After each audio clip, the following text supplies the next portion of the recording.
Speaking about her new role, Keri Scott said she felt familiar with its responsibilities, having worked closely with the former education director for some time now. She spoke to us about some of the anticipated challenges this academic year. We're working on really focusing on equity of provision across our schools in the different sectors.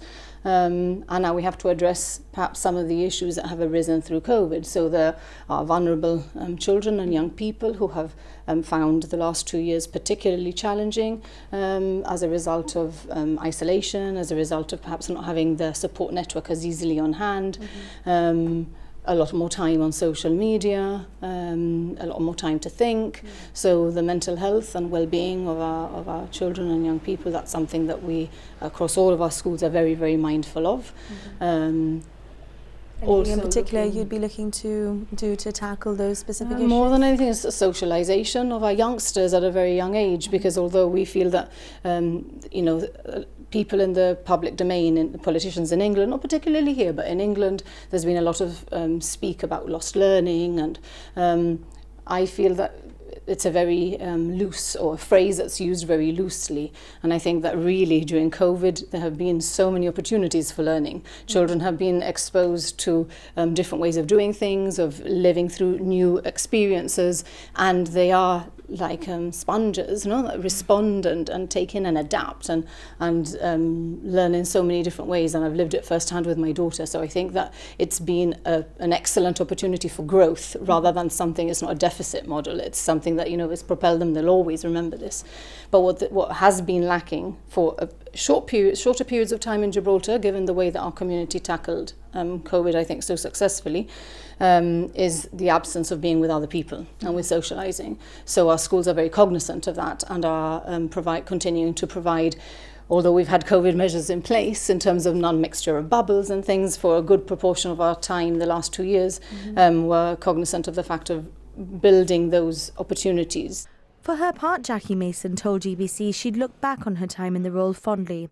She highlighted some of the prominent changes she'd overseen during her time as education director. The alignment, most definitely, the alignment of the key stages, that was long overdue. Mixed ability teaching, which I have always been a firm believer of, and it was something that we had exploited at Notre Dame, and we had seen children who were very gifted and academic, and children who were struggling, working alongside each other and learning and problem solving that, and obviously taking special needs in the direction that it is currently going, and trying to cater for these children, and seeing an inclusive education, and inclusive in every sense of the way, whether we're talking of accessibility or we're talking of in terms of accessibility of the needs, to be able to, for the system to be set up to provide the right support so that every single child can flourish, not just those who are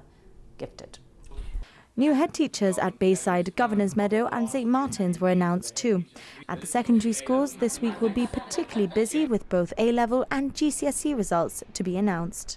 The children were sort of told which, they've done assessments throughout the year, different types of assessments. Some assessments have been done in class, others have been done at home, others have been done under exam conditions, and the children were told which of those assessments would count and which ones would just sort of practice. And they gathered as much evidence as they could throughout the year. We started the process really quite early, pre the second lockdown, because we thought something could happen. So actually, I think the staff at Bayside did very, very well to start that process in September 2020. And basically the children have had a set of assessments which have all gathered together. We'll give them the grade tomorrow and on Thursday. Emma Montegriffo will be moving from St Martin's to Governor's Meadow. Well, first and foremost, my priority will be to get to know the children well, and I'm sure that the staff will assist me with that, because they are currently the experts, and the parents too, who know their children so well. So the priority will be making sure that the children are happy, safe, secure, addressing not only their academic needs, but their emotional and mental well-being too. so the holistic development of the child. And with the new St Martin's School building due to be ready for September, pupils will have new grounds and a new head teacher this academic year. I'm really excited and I really want to serve families and the students at St Martin's, and it's a great opportunity. I have 10 years of SEN experience which I want to bring to the role and use really to champion special needs and to champion, to make the students at St Martin's champions. All 3 head teachers will be taking on their posts in September.